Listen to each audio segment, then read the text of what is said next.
If you're going in the wrong direction and you keep moving over there, there's really no coming back.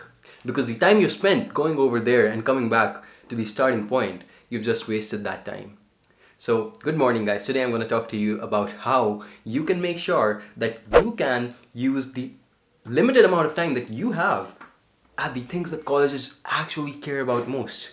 So, universities are looking for very specific things, and I'm going to tell you exactly what in this video. On this piece of paper, I've written down these three things that colleges do not care about. All right. So, if you're really avoiding these points, I think you're going to be going in the right direction, in the direction that you want to move to. Whatever your applications may be for, it could be computer science, economics, MBAs, finance, whatever you want, you'll be good. All right. So if you're interested, let's continue watching. First off, I'm gonna remind you to subscribe to the channel if you think that the videos over here are genuine and interesting, because I'm gonna keep delivering genuine content, more coming towards your way in the next few videos as well. Alright, so I'd really appreciate that. Now, to begin with the video. Right, the first point that colleges do not care about, guys, and we're gonna dive right in, we're not wasting any time. And over here it says unrelated extracurriculars. Alright, unrelated extracurriculars. What does that mean? See, let's say you're an applicant going for finance, a program in finance, and you've maybe done some work as, maybe you've worked at Starbucks, maybe you've worked at an accounting firm. All right, accounting firm would count because you're going for finance, right? That's fine, that's fine. But when you look at the experience from Starbucks, it doesn't really make a lot of sense. It does not make a lot of sense even if you were a cashier over there. So it's important to note, guys, unrelated experiences which do not really contribute to your field, if you're putting them on your resume, if you're putting them in your SOP, in your LORs, you may just be wasting your time, right? So keep these points in mind, guys. If you're going for an MBA and you're not showing leadership experience, but instead what you're doing is you're using the limited space that you have to talk about maybe your experience in a veterinary, hospital. Well, that doesn't work out. It's not gonna help you unless you have maybe managed some people over there, right? So yeah, keep these things in mind. Now we'll move on to the second one over here, and guys, this is actually a turn off for employers as well as universities. So keep that in mind if you're looking for employment as well after the university. So this is short-term experiences. Short-term experiences in terms of, it could be anything. It could be internships, could be seminars, short-term experiences. Maybe you went to a summer club or something, 6 weeks you did something. It's not worth writing about it. It's not worth going into the details of it. It's not changed your life, right? Those 2 or 3 weeks, 4 weeks that you were at the summer camp, I'm sure that may not have changed your life. Or even if it did, you may have some other things to, fortify that, to show that, all right, this changed my life, and because of it I did, A, B, C, D, E, whatever, right? So if you're just showing that, I went for this thing, or maybe I joined an internship, I did it for 3 months, 2 months, doesn't really count, doesn't help you, throw it out the window.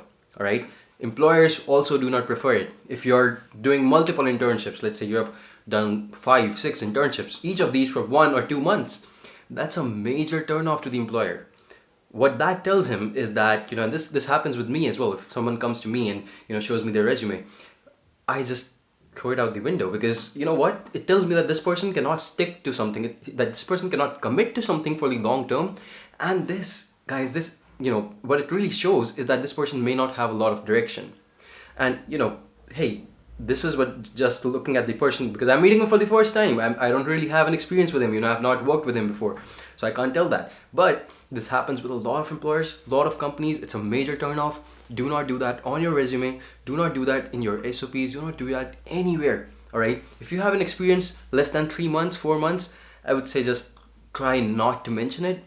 Unless, of course, you do not have anything else to mention. In that case, that's fine. But otherwise, try to avoid mentioning it, or mentioning it as something that changed your life, because it clearly could not. Okay. All right. So those 2 are down. We'll move on to the final one, guys. And this is volunteering experience. Now you'll say, hey, we've heard from you also in your videos that you want us to volunteer. You want volunteering experience as well. That's great. Volunteering experience is great.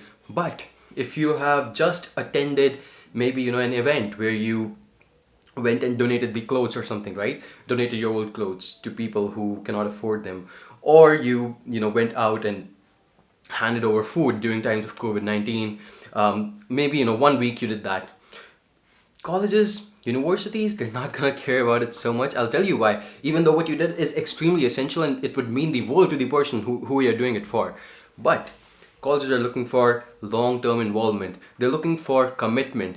How did you bring a change in the world because of what you did? Should you were let's say should you had not been on that event on that day, if you were not present, would the world be any different from it is today? Have you created an impact over there when you went over there? Is there something that you did that wouldn't have happened without you? I think that's the best way to explain it. So yes, they are looking for, hey, if you have volunteering experience for 2-3 years, you've been doing something, that's great. It will definitely veer your applications towards an admit. Maybe you've been teaching someone personally for 2 or 3 years.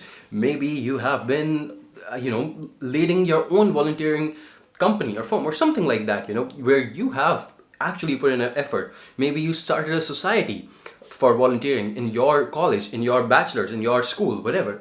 All of these things, guys, they will build on top of each other. And that's really how you're going to be able to show the universities that you are actually involved. You actually want to make a difference. You want to go out there and you want to change the world with your actions, and that's going to help a lot. So make sure whenever you mention volunteering experience as well, guys, it should be long term for the very least. And if it's brought a change in someone's life, maybe they started working, maybe they got a job, the person that you were teaching, right? Maybe you put in a lot of time over there and you saw some different kinds of results. Explain that to the committee. That's important. Okay, so I'm hoping that I clarified all those 3 points for you guys. These are the most important ones. I think what I'm really trying to say, if you have a passion, if you have if you're really involved in something, you want to have a lot of small activities fortifying that, showing that yes, this also was towards the same passion. If it's finance, then yeah, working in an accounting firm, then doing different sorts of internship, different types of roles you've been taking up, right? Maybe even volunteering and coaching in some institute, coaching students about finance. So all of these things will actually build up towards your experience, towards your resume, towards your application, and you're gonna see guys, you will have much more improved chances. So I'm just trying to guide you over here. Don't if you find that this piece of paper is useless, please disregard all of this information. But this is all the experience that I've gained from my working with all the applicants that I've worked with, my applications, both CS, MBAs as well. By the way, admits and rejects video coming up soon, guys. A lot more information coming up for you guys. So yeah, subscribe to the channel if you prefer. And thank you so much for watching this video. I hope that this gives you a little bit more of a perspective on where you should be investing your time. And I definitely hope to see you in the next one. Thank you so much. Bye bye. Take care.